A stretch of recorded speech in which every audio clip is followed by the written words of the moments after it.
Yeah. Lovely. What are we looking at today, Dex? Okay. So this is a little old. This is from I don't know, like almost a week ago or something. I don't I don't actually even quite remember. Okay. But I think so. Vladimir is a matchup I struggle with a lot. So I kind of wanted to talk about just the Vlad matchup a little Sure. bit. But if I remember correctly, I think there's a few early skirmishes that kind of go wrong, and I wanted if you could help me just kind of break down like all the different pieces Sure. that contribute to them. I think that that's been kind of a problem with my gameplay lately is that like these really early game fights where it's like 2v2 3v3 Okay. something. A lot of those just kind of fall apart for some reason. Okay. And into Vlad, what was your lane hypothesis here? What did you want to do? Well, so I have second wind, revitalized, orange shield. So just kind of trying to trade when he doesn't have his Q3 Yep. ready, and using my mobility to kind of make sure I don't get E'd by him. Okay.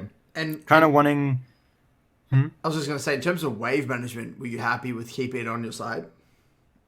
Yeah, yeah. Like where it is right now is essentially where I want to keep it for almost the entire lane. Yeah, well, the good thing about this lane state, this wave state here, is that you are going to have room down the long lane to chase him. So post level 3, around level 3, level 4, you can definitely start to use your E aggressively to take extended trades and burn that pool down the long lane. Um, Yeah. yeah, we'll take a look. Now, this Vlad ended up going a scaling setup. He ended up going phase rush with Ghost. So it means that there's Hmm. a lot less early kill threat, but it does mean from a scaling perspective, it is a little bit annoying. Now, right now, Yeah. Dex, in your journey, what's your focus holistically? Are you trying to just improve your matchup understanding, or is there a specific element of your play that you've been honing on, or like a learning objective? Um, I've kind of been bouncing around a bit. So I think like this VOD's from Plat 3, but since then I've I've gone back down to Plat 4 0 LP. Okay. So it's I've had some lost streaks and like different reasons for losing different games. So I think the last review I had with you, we talked a bit about mid game stuff, and I realized that while I mean that was still helpful. I think I realized that I was being complacent with my laning, Okay. where like lanes that I was like, oh, this is okay, Yeah. were really ones that I could have done much better. Okay. And so I was talking to Tim Mm-hmm. and kind of got that shored up a bit and Mm-hmm. was doing better. And now, so I was kind of mid game focused and then went back to doing kind of lane phase focused. And now it feels like lane is still is pretty good again, but it's like It needs a little the bit of I don't refining. know. Yeah, I don't know how to describe like Hmm. the exact period of like the little fights that surround Lane like Right. The coming like skirmishes. kind of yeah the transitioning the Okay. skirmishes. Yeah. Sure. Okay, so one thing I just want to highlight here that's very important. Notice how we have this long lane state. This gives you the ability to take these sorts of trades. Typically, E into W like this is not really what you want to do because you want to utilize the E movement speed to get in range and actually get on top of them and get those Q autos down, then end the Yeah. fight with the W. So yeah, this is typically Okay. not really what you want to do. But the premise is good fundamentally. Like you just want to burn that pool. Hence why having the wave on your side is really good. I do like the attempt here with the EQ because the W will be down. I'm not a massive fan of the insta E into Q3. Now, I don't mind doing it Yeah. once or twice every now and then, but tying back into Yone patterns, you typically want to use your E into Q3 differently every time. Sometimes you can do the like you did here, instantly E into Q3. Sometimes you'll E, walk up, hold, auto, W, then Q3, whatever it is you want to do.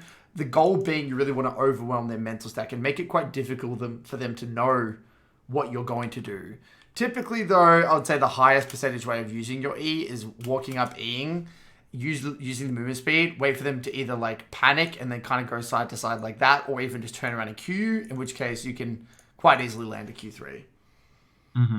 Yeah. I so something also, yeah, with landing cues is like what I've been doing a lot recently is trying to like hold on to it to see which way they go. Yeah. But I've been getting kind of frustrated because I feel like um what's happened a lot is that people will like they'll walk in the same direction like until I choose to do it. So Right. I Okay. I see what it you mean. feels like if I just had done it instantly, then I would Mm. have hit them because they didn't like think to dodge it Mm. immediately, but like Mm. they like are delayed on their dodge, so it kind of feels weird. So I feel like I'm like psyching myself out almost Okay. with Yeah. trying Yeah. I to. think you're thinking too much. That's definitely the vibe I'm getting. Just want to highlight this as well here. This is another instant E into Q3, which Yeah. again, it's just not working. And also, I don't like that you instantly W. I think it's better to auto W there. Just another side note, rather than W Okay. Well, auto. there. Yeah, I think in that particular one, I think I W'd to mitigate the E Right. specifically, right? I think, but Yeah, it's just the damage. It won't really do much anyway because you've got D shield second wind. It's just yeah. okay. Okay, so waves in a bit of a neutral position here. E much better hold there. I like the hold, but that was definitely on you. He was walking in a straight line. We can hit that one. So Hmm. yeah, it looks like to me you're overthinking it a little bit maybe, but we'll keep an eye on that. Okay. Okay, nice. Volley comes through.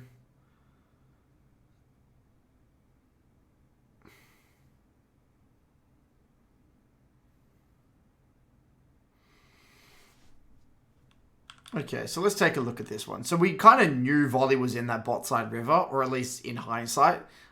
Maybe you Yeah. weren't too familiar with where he was in the moment. Maybe you got baited in. I think that's what it looks like to me. You were a little bit unaware of where Volley was. Do you remember? You know, if you can remember, do you know if you were aware of Volley on bot side? Uh, If you can't don't remember, that's specifically okay. remember it. If I had to take a guess, I'd say I mean Vlad is like a matchup I traditionally struggle into, Right. so I think I was just hyper focused on him and Mm, trying to get good trades into him and just wasn't thinking about Volibear yeah. in the moment. Well, you do a good job of trading one for one. You make the best of a pretty bad situation, so not terrible. Uh, did Vlad end up flashing? Uh, No, I don't think so. I I think he don't. just, Yeah, I don't yeah, think so. okay. All right, lovely. So we'll come back. We end up getting the kill. Vlad didn't get the kill. Garen's off to a great start topside. Interested to see how your trades go post Berserker Greaves here. This is a pretty big spike for you. Good. I like this time how you don't rush it. You actually hold. And I don't mind actually using your W first here because you're, alternating the way you use it. And you end up burning the pool, which is fine. Now it's got to get that wave Hmm. out. By the way, do you know how the bar works with Light? Do you understand that his Q is on cooldown here, right? Yeah. Yeah. So So remember, the yellow is when he's about to yeah, the third Q is coming up. yeah. So remember, like he's gonna have Q when it's on nothing, when it's in the middle, and when it's at the end. So Yeah. that's actually the cooldown of his Q. Okay.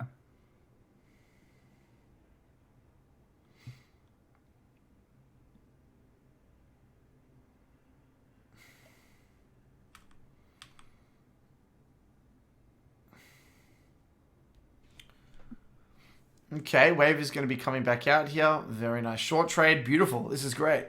We've burnt that pool, and the wave is going to be coming out, so you can create that long lane state. That's a free kill. Beautiful. I'm glad that you went for this one. I was actually going to say you could even instantly go for an R here to catch him off guard. But you end up going for the Q3 into R, which also works very well here. Beautiful.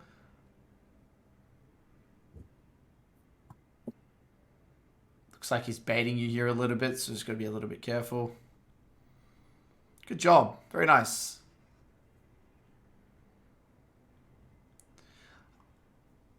Um...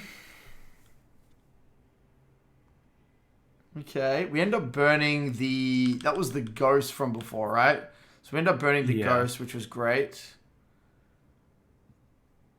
I like that you didn't chase too much there. We didn't know where the volley bear was. Wave is slowly building out to us. Well done. Burn the pool again.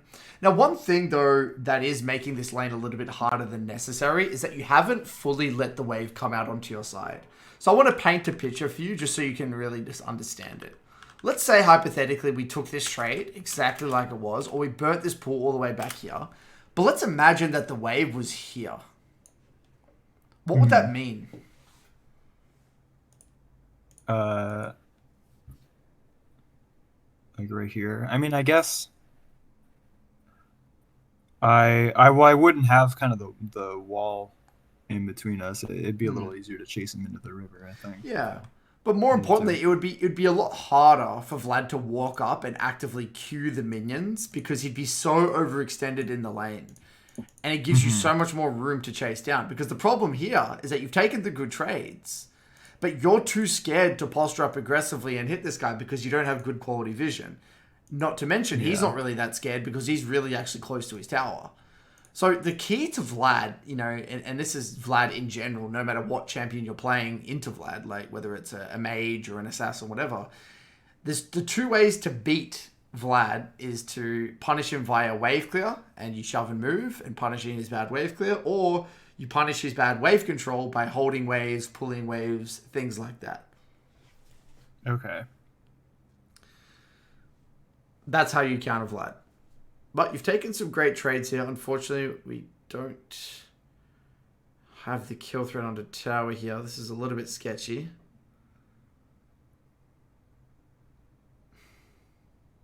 Yeah. Don't know where volley is here, but you do have a ward you can quite easily put on that bot side. Their volley is on top. Shove, shove, shove. Excellent. So not too bad. Off to a pretty solid start here. Now, what was going through your mind at this stage, roughly? If you can remember. I think, I mean, the mindset for most of my Yone games right now is like around this time. I think I feel like I don't have a lot of farm here. I think I'm a lot of like around like 10 minutes. That's usually when I check on how many minions I've killed, and I start to hyper focus on that a little bit. But, out of interest, do you think you could have R'd the Vlad here? Because in my opinion, he's up against the wall, and then I don't mean he's about to expire, but you have Ignite and Teemo's there, and he has no pull, so it would have been close. Yeah, I guess I could have. My worry probably would have been the E running out like immediately after. But it might have worked out, yeah. Okay, beautiful. Wave's in a much better position here. It's hard. So notice how it's hard for Vlad to walk up in queue, so he can't get that sustain. Yeah. Okay, take a nice little short trade. Beautiful. Burn the pool. Let's just shove and get prio.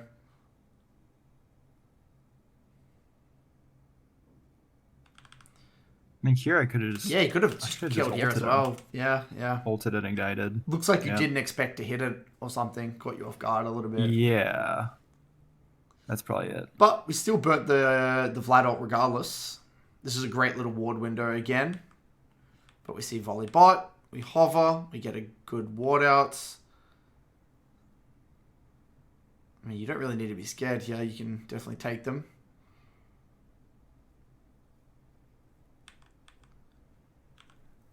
I think here as well, there's no harm in holding the wave, is there? I mean, you don't need to reset. The wave is right there anyway. You might as well hold. Nothing's happening on the map. Prio's not really going to do anything anyway. Yeah. I don't really see any reason why you would need to shove this. Because now, again, you're allowing Vlad to kind of do his thing, get sustained. So that's the biggest problem, isn't it? It's a recurring trend. We're not letting the wave stay on our side, and we're letting Vlad just basically get free farm. Or mainly free sustain.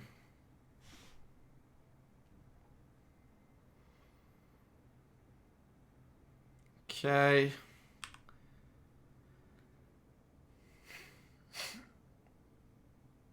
He's dead. Nice.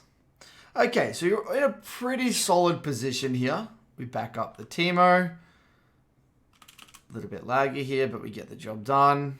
I think this looks like your FPS in game is low. Or maybe it's Um, on the recording. It might be on the recording. yeah, it's just on the Ah, recording. okay. All right, let's take a look at this one. So we don't actually have E, so we commit pretty hardcore here. Mm-hmm. Thresh comes by. Do get the kill.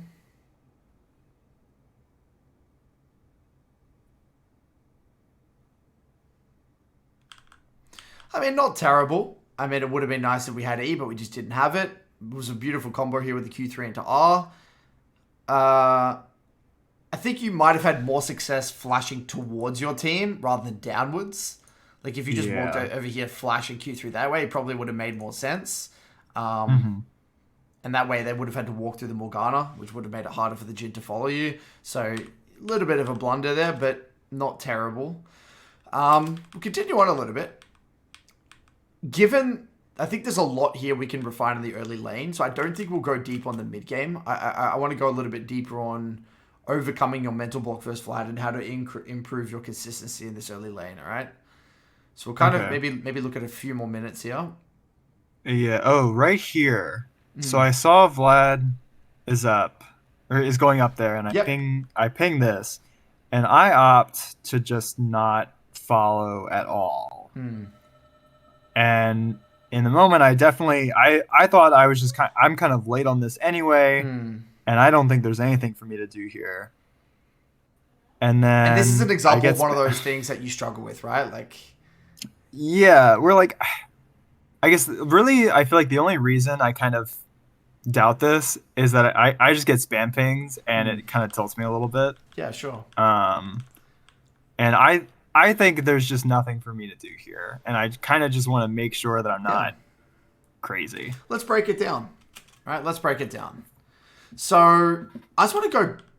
Yeah, I just want to go back here and even actually recover something in this as well, because this is what you've been struggling with, these sorts of situations, these chaotic Yeah. 2v2s, 3v3s.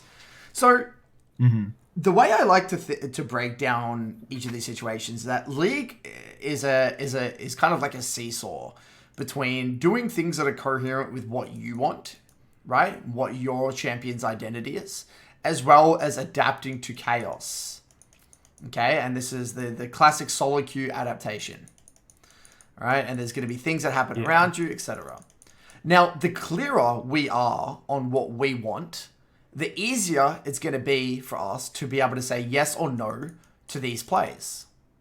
Right? Because we don't know what we're inherently sacrificing. If we don't know what we're sacrificing, then who are we to say that it's worth saying no to a play?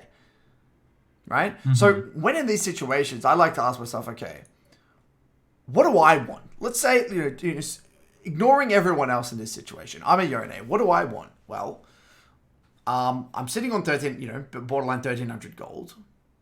I don't have my Ignite. I don't have my E. So if it were me, if it were my choice in this situation, it's not terrible because I actually do have my Flash and R, but it's not amazing because I haven't spent my gold. I just got a solo kill and I don't have my E and I don't have my R. So this makes it a little bit awkward, isn't it? Because you've kind of got a decent amount of resources. You're not overly weak because you're on your Berserker gauge and you have the Flash and you have your R. So then what you got to then gauge is, okay, I have a little bit of wiggle room. This is not a situation where you would definitively say no, is it? Because it's not like this. It's not like this is also a.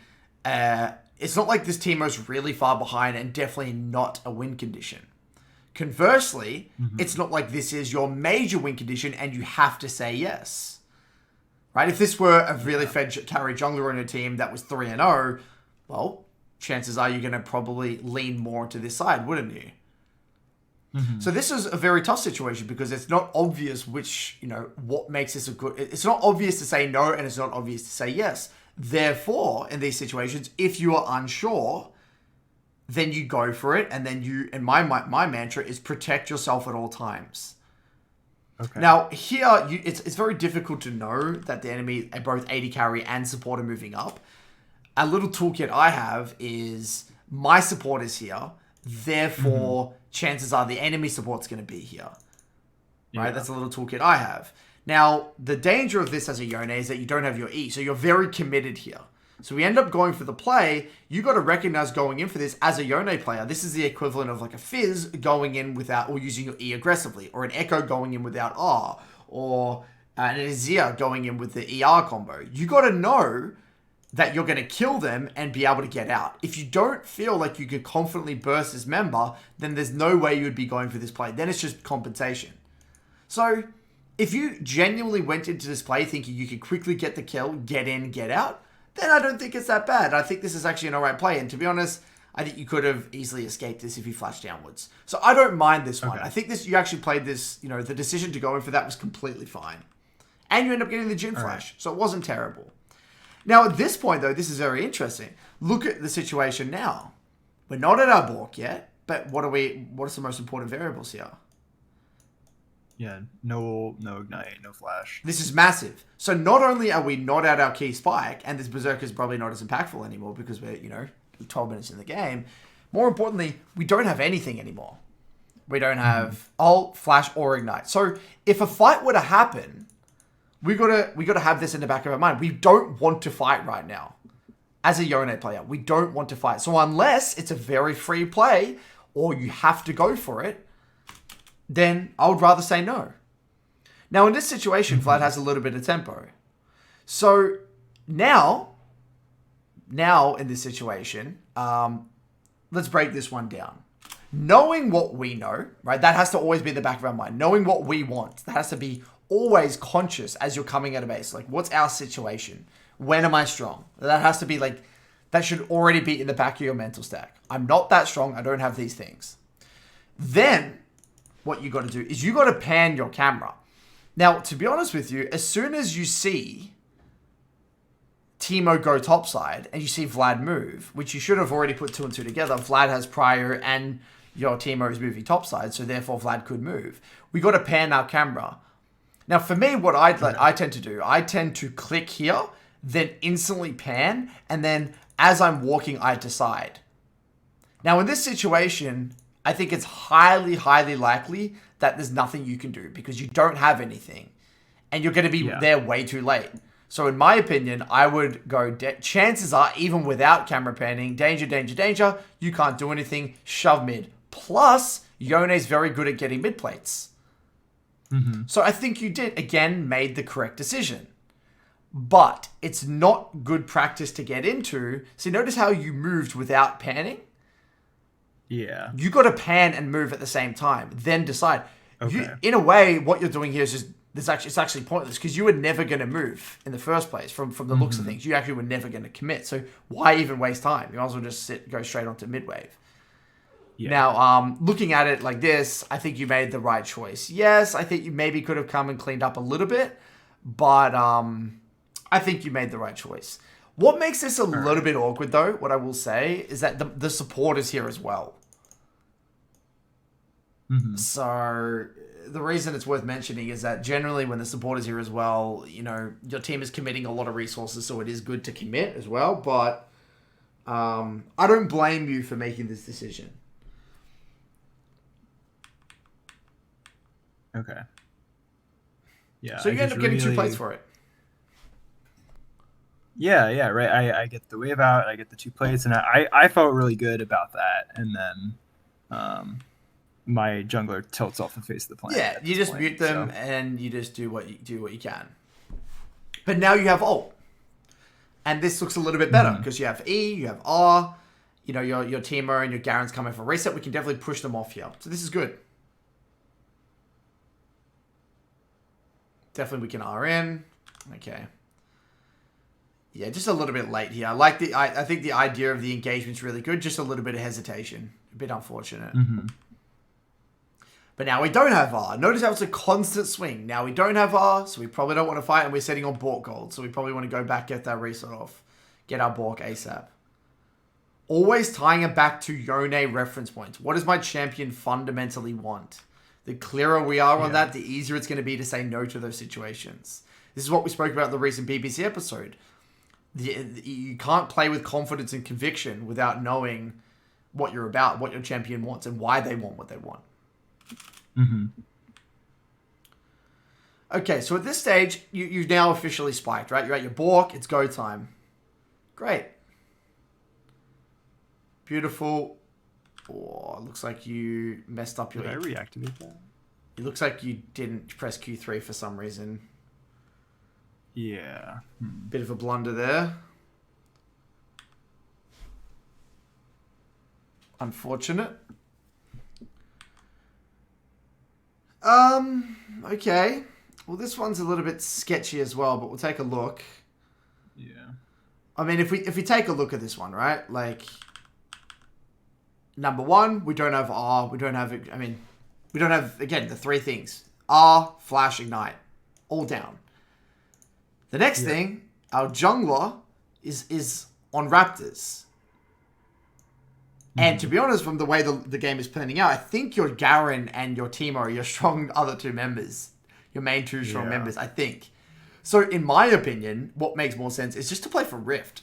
I don't know why we would feel the need to roam bot. Roaming as an ultless Yone doesn't make much sense to me. Even taking enemy Raptors makes more sense to me. This is definitely autopilot, I think. I just... Yeah. I definitely wasn't thinking about what I wanted to do. Yeah. Well, this to me looks like you felt bad for not helping your team before, so you're feeling the need to help your team. That's what it looks like to me. Yeah, that might be it. Like subconsciously, it's like, oh, I got flamed for not helping. Now I'm going to help them. And then, by the way, this is all game losing.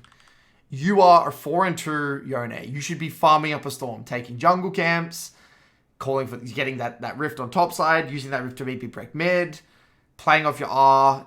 The game's around you, dude. You're a carry.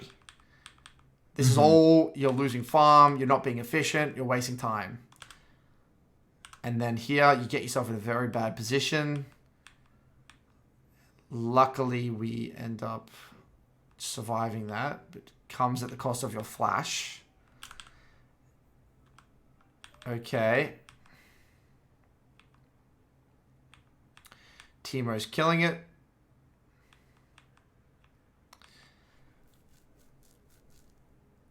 I mean, okay, you don't have R and you don't have Flash, so it's a little bit dodgy. But notice how you just haven't been farming this entire time. You should be running around the map. Yeah. Okay. Teemo gets Dragon. This is fine.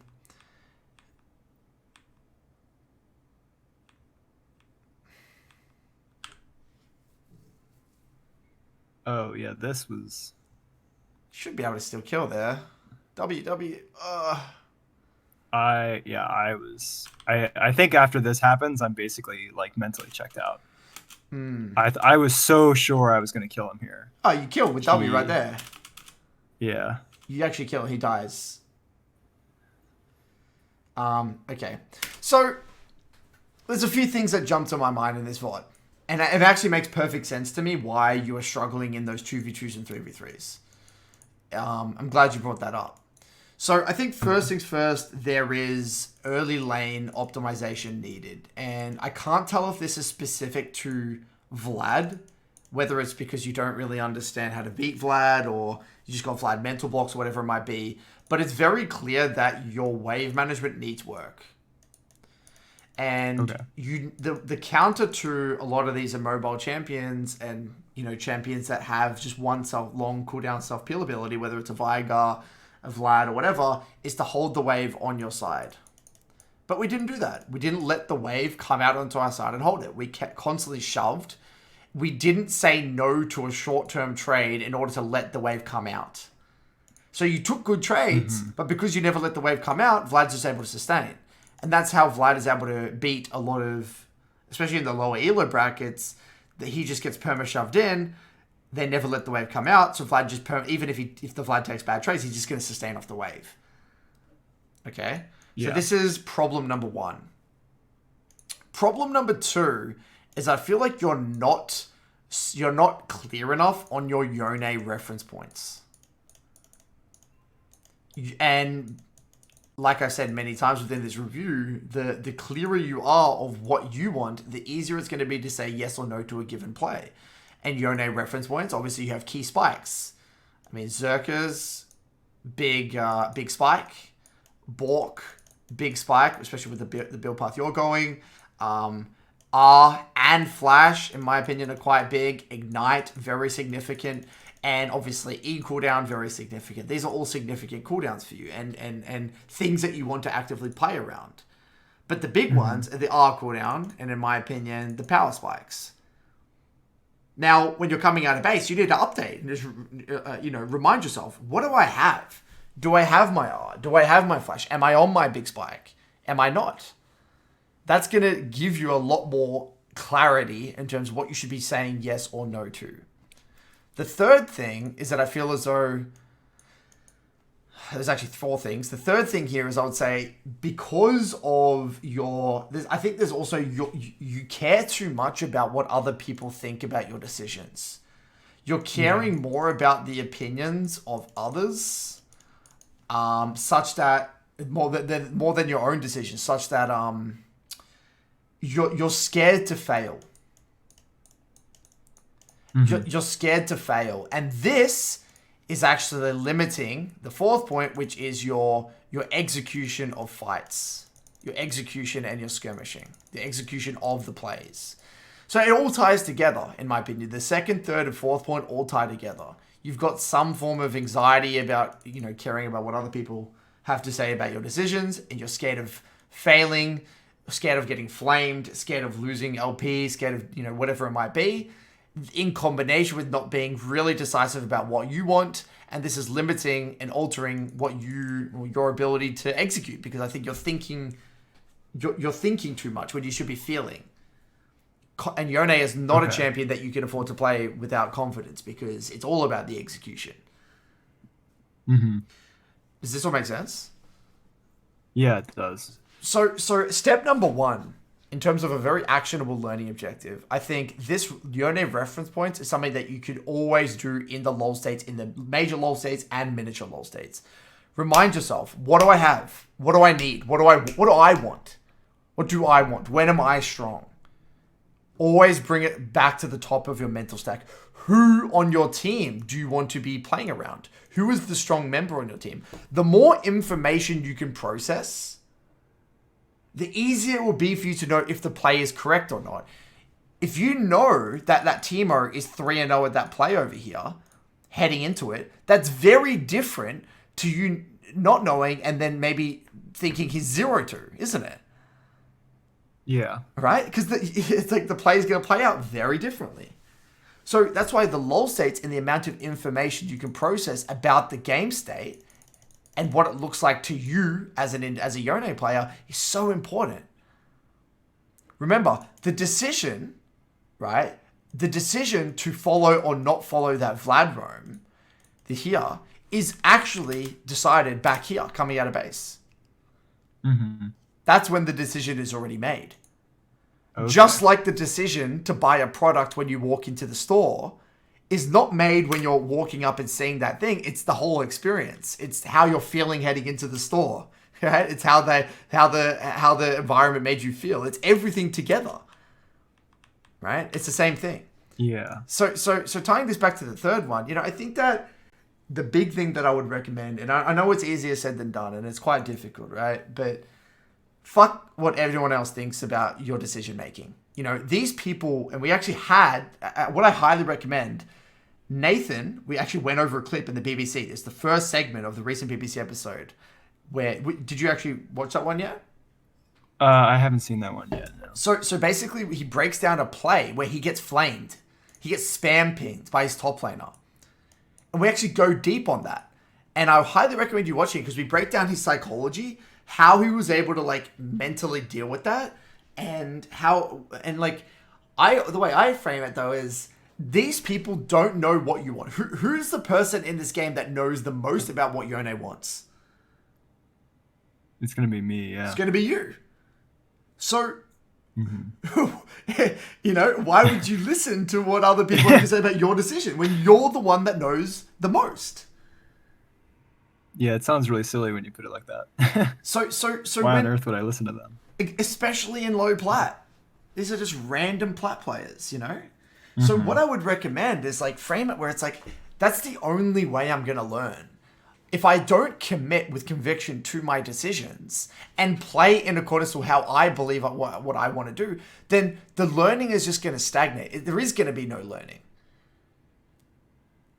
Mm-hmm. And even if you have to be borderline delusional, and it's like a lot of those decisions when I play in League, by the way, it's like I don't even know if these are optimal, but I'm going to play with as much intention as possible so I can review after to see what I got from it. Because you'll never know if you go for those 2 plays, but then you're compensating afterwards. You in a way compensate for bot lane and dick around for 3 minutes without farming. You don't even know if staying for those 2 plays was even the correct play or not, do you? Because it's all messed up by the mistake you made after. But if you commit it, it's like, well, okay, fuck everyone. I'm getting to my Bork. I'm playing to my 2 item spike, whatever the hell it might be. And I'm playing for myself. I'm playing for my 9 CS per minute. You're tying it back to Yone reference points. Then ultimately, your review process is going to be a lot easier. Mm-hmm. And I think, so this is the first one, obviously we spoke of that first learning objective. I think the other learning objective, and something I'd really urge you to play around with, is play around with pulling waves on your side. Like, not into melees as much, but into a lot of range matchups. Play around with, like, rather than just constantly keeping neutral or shoving them in, experiment with having a longer lane state. I don't think this is more of a learning objective. This is like something that I want you to play around with and observe. If you were to go onto YouTube as well, and type in Yone versus Vlad, I highly recommend to see that and look at the way the Yones play the waves. I'd be absolutely fascinated to hear your take on that, okay? Look at the way they're playing the waves. And the trades. Look at the way the Q3s and the Es. More importantly, how are they playing the waves? And it goes without being said that if you're on plat, you always need to be working on your matchup understanding. Mm-hmm. So those are the 2 main areas. Matchup understanding, early wave management, utilizing the El Clasico formula for learning matchups that we've spoken about before. And if you have any questions that you can let me know or read any of the articles, going onto YouTube, comparing how they play the matchup, asking questions in the other Yone players. And now, if you can do this without the giving a shit about what other people think, that's where we can really speed up that learning. Okay. Does this all make sense? Yeah, it resonates.